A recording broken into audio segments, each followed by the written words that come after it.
Cabinet मंत्री व भानुप्रतापपुर उपचुनाव प्रभारी अनिला भेड़िया ने भानुप्रतापपुर उपचुनाव में मिली कांग्रेस की जीत पर कहा कि चुनाव में कांग्रेस पार्टी की बड़ी जीत हुई है। जनता ने सरकार के काम पर मुहर लगाई है। इसके लिए सभी का धन्यवाद। हमें बड़ी जिम्मेदारी मिली थी। सभी कार्यकर्ताओं ने पूरी मेहनत की, जिसका फायदा मिला है। हम 2023 विधानसभा चुनाव में भी बड़ी जीत दर्ज करेंगे। भानु प्रतापपुर उपचुनाव में कांग्रेस को बड़ी जीत हासिल हुई है। हमारे साथ जो है भानु प्रतापपुर उपचुनाव के प्रभारी मंत्री अनिला भेड़िया जी मौजूद है। मैम, बड़ी जीत हासिल हुई है। बिल्कुल, हमको पहले ही विश्वास था कि भूपेश है तो भरोसा है। उनके मार्गदर्शन में, उनके नेतृत्व में चुनाव लड़े हैं और बहुत अच्छी वोटों से आज जीत हासिल हुई है। पूरे क्षेत्र के जनता को भी मैं इसके लिए बधाई देती हूँ। बड़ी जिम्मेदारी आपको दी गई थी, बखूबी आपने निभाया। बिल्कुल, मैं बताई ना, आदरणीय मुख्यमंत्री जी के नेतृत्व में हम सब लोगों ने काम किया और हम लोग को इतना विश्वास था कि विश्वास के सामने किसी की नहीं चली और विश्वास के साथ हम लोगों के पास गए और हर कार्यकर्ता अपनी जिम्मेदारी निभाई। उसका परिणाम आज यहाँ देखने को मिला। एक अलग रिकॉर्ड भी देखने को मिला, लगातार जो है 5वीं उपचुनाव जो है जीत दर्ज मिली है। बिल्कुल, हम लोग कभी सोचे नहीं थे कि 5 उपचुनाव हम लोग को की सरकार के समय हो जाएगी, पर विधि के विधान के समय कई ऐसे कारण बनते गए और ये चुनाव लड़े और बहुत अच्छा लड़े हम लोगों ने। आगे की रणनीति क्या रहेगी?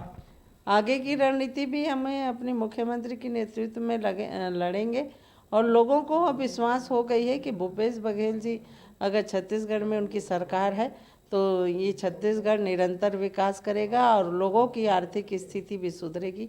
ये लोगों को विश्वास हो गया। क्या लगता है किन मुद्दों को लेकर जनता ने मुहर लगाया होगा? चूंकि जो है भाजपा भी कई आरोप प्रत्यारोप का दौर देखने को मिला, भाजपा भी प्रत्याशी सामने थे। इसके अलावा जो है सर्व आदिवासी वर्ग से भी प्रत्याशी मैदान पर थे। बिल्कुल, अब विपक्ष है, उनके पास कोई मुद्दा नहीं है। आरोप लगाने के अलावा, झूठ बोलने के अलावा उनके पास कोई काम नहीं थी।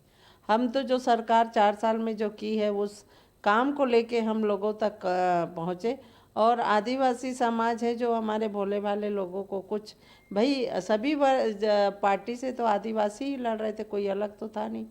तो इसमें आदिवासी का मुद्दा बिल्कुल नहीं है। भले लोग अब विपक्ष में रहने से उनको कुछ ना कुछ मुद्दा मिलना चाहिए, तो वो मुद्दा अपने बनाए थे, पर आदिवासी ऐसे नहीं है कि समझेंगे नहीं, वो समझते भी हैं।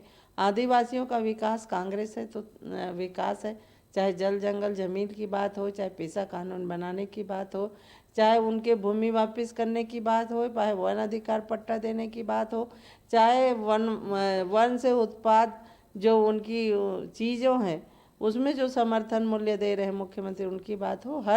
हर प्रकार की चीज़ आदिवासियों की जो सहयोग जहाँ तक करना पड़े वहाँ तक मुख्यमंत्री सहयोग कर रहे हैं, तो समझ रहे हैं हमारे आदिवासी। ये कोई मुद्दा नहीं थी। विकास के मुद्दे को लेकर जनता के बीच गए, जनता ने मुहर भी लगाई। सेमीफाइनल कहा जा रहा था उपचुनाव को लेकर, लगातार 5 उपचुनाव भी जीते हैं। विधानसभा चुनाव में क्या इसी प्रकार की स्थिति रहेगी? बिल्कुल, विधानसभा में भी रहेगी, क्योंकि शुरू से हम लोग किसान, गरीब, व्यापारी, हर वर्ग के लोगों को लेके चल रहे हैं। सभी का अधिकार, हक दिलाने की कोशिश हमारे मुख्यमंत्री द्वारा कर रहे हैं।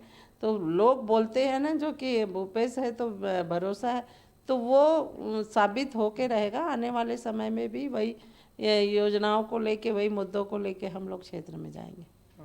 ये थे हमारे साथ अनिला भेड़िया जी, जिन्होंने बताया कि हर एक वर्ग के लिए राज्य की भूपेश सरकार काम कर रही है। इसी का नतीजा हमने 5 उपचुनाव जीते हैं और आगामी 2023 में होने वाले विधानसभा चुनाव में भी हमारी इसी प्रकार से जीत दर्ज होगी। कैमरामैन होरी के साथ शशिकांत साहू, भानु प्रतापपुर, रायपुर।